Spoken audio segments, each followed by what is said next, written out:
ሰላም እንደምን ቆያችሁን የኤዲቲዩብ ቤተሰቦች። የዛሬ ዝግጅታችን የመውጫ ፈተና ኤግዚት ኤግዛም በጥሩ ውጤት ለማለፍ ከየት መጀመር እንዳለባችሁ ግራ ለተጋባችሁ ከራሴ ልምድ ተነስቼ ስለ እያንዳንዱ ነገር በዚህ ዝግጅት የምነግራችሁ ይሆናል። አብሯችሁን ስትቆዩ የሚባክኑባችሁ ጊዜዎች እንደማይኖሩ ካሁኑ በሙሉ ልብ እንገልጻለን። ጊዜያችሁን ለመቆጠብ ወደ መፍትሄዎቹ ቶሎ እንግባ። በዚህ ዝግጅት ላይ 4 የመፍትሄ ሀሳቦች አሉ። እያንዳንዳቸውን በጥንቃቄ እንመለከታለን። እነዚህ መፍትሄዎች በጥሩ ውጤት እንድታልፉ ብቻም ሳይሆን ጊዜያችሁን በአግባቡ ተጠቅማችሁ እንድታጠኑ ይረዷችኋል። ኤግዚት ኤግዛም ላይ የሚያስፈልጋችሁን ትሪኮች እነዚህ በጥንቃቄ የምትከተሉ ከሆነ እርግጠኛው የምነግራችሁ ለማለፍ ሳይሆን ወደ ክላስሩሙ የምትገቡት የተሻለ ውጤት ለማምጣት ይሆናል። አንደኛ፣ ከየት መጀመር እንዳለባችሁ ማወቅ። አሁን በዚህ ሰዓት የመጀመሪያ ዓመት ላይ ስለተማርነው ብንጠየቅ እንኳን ልንመልስ ስለተማርነው ኮርስ ለማስታወስ እንቸገራለን።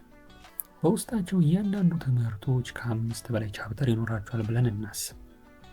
በዛ ውስጥ ያሉትን ቶፒኮች አስቧቸው፣ በጣም ብዙ ናቸው። ከማንበብ ከጀመራችሁ አንደኛ ከ2 እና ከ3 ትምህርቶች በላይ ከቨር ማድረግ አትችሉም። ጊዜያችሁን ስለሚወስድ ከዛ ይልቅ ጥያቄዎችን ብትሰሩ ግን በቀላሉ ብዙ ትምህርቶችን ከቨር ማድረግ ትችላላችሁ።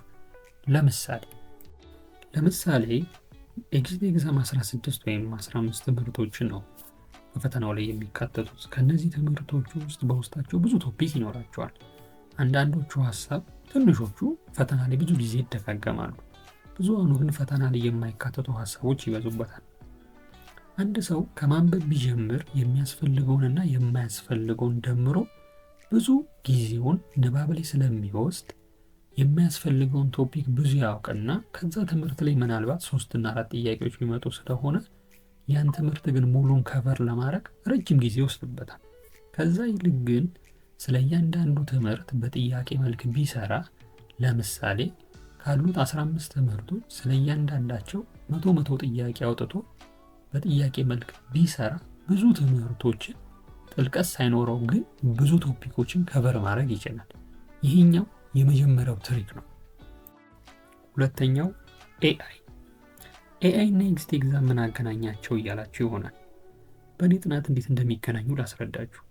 በየዓመቱ ኤግዚት ኤግዛም ፈተናዎችን የመሰብሰብ ልምድ ነበረኝ። በዚህም በየዓመቱ እየጨመረ የመጣ ለእኔ የሚያስገርመኝ ከኤግዚት ኤግዛም ከመቶዎቹ ጥያቄዎች ውስጥ ከ45 እስከ 50 በመቶ የሚሆኑ ጥያቄዎች በኤአይ ጀነሬት የሚደረጉ ናቸው።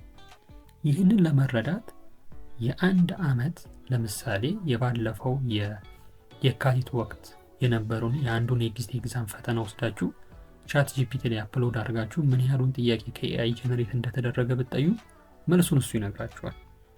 በሰዎች የሚወጡና በኤአይ ጀነሬት የሚደረጉ ጥያቄዎችን በቀላሉ ለመረዳት አንድ ወሳኝ ትሪክ አለ። እሱም በሰዎች የሚወጡ ጥያቄዎች ከኤ እስከ ዲ ያለው ምርጫ ብዙ ጊዜ ተመሳሳይነትና የተወሰነ የቃላት ልዩነት ብቻ ይኖራቸዋል። በኤአይ ግን ጀነሬት የሚደረጉ ጥያቄዎች ከኤ እስከ ዲ ውስጥ ካለው ምርጫ አንደኛውን ምርጫ በተለየ መንገድ የማብራራት መንገድ ይይዛል። በዚህ መንገድ የማታውቋቸው ሀሳቦች ፈተናው ላይ በጥያቄ መልክ ሲመጡ እናንተ ማድረግ ያለባችሁ ከምርጫ ውስጥ በደንብ የተብራራውን መምረጥ ትችላላችሁ። እኔም በዚህ ትሪክ ብዙ ጥያቄዎችን መልሻለሁ።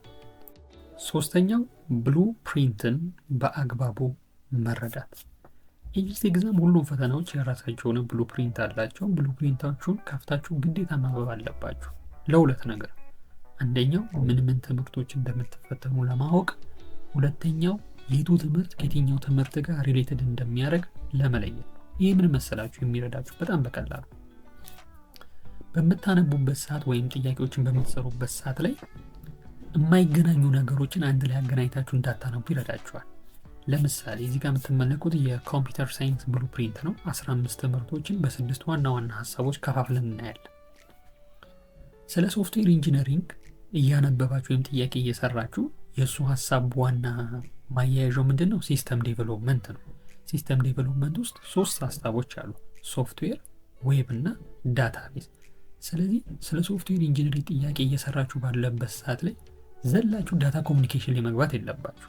ከዛ ይልቅ ግን አንድ ላይ ሪሌትድ የሚያደርጉትን ጥያቄዎች አንድ ላይ ሶስቱንም በአግባቡ ስትሰሩ ከዛ ውስጥ ለምሳሌ 100 ጥያቄዎችን ብትሰሩና 300 ጥያቄዎችን እነዚህ ሀሳቦች ላይ ብትሰሩ ከ300 ጥያቄዎቹ 120 ሪሌትድ የሚያደርጉ አንዱ ውስጥ የሚደጋገም ይሆናል። ይሄ በቀላሉ የሚረዳችሁ ቶሎ ለማስታወስ፣ ሁለተኛ አንዱን በምታነቡበት ሰዓት ስለሌላኛው ደግሞ ተጨማሪ እውቀት እንድታገኙ ይረዳችኋል። በዚህ መንገድ የምታነቡ ከሆነ ብዙ ነገሮችን ከቨር የማድረግ እድላችሁም ሰፊ ነው። ሁለተኛ የማስታወስ እድላችሁም ሰፊ ነው።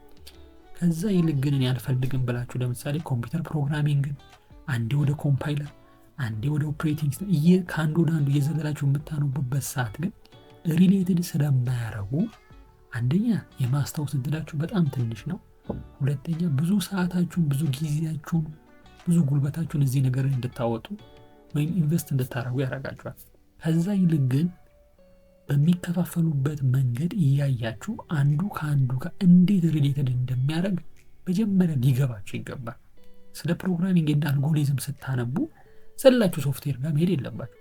ኮምፒውተር ፕሮግራሚንግ፣ ኦብጀክት ኦሪየንትድ ላይ፣ ዲዛይን ላይ፣ ዳታ ስትራክቸር ላይ እነዚህ ምንድነው የሚጠቅማችሁ?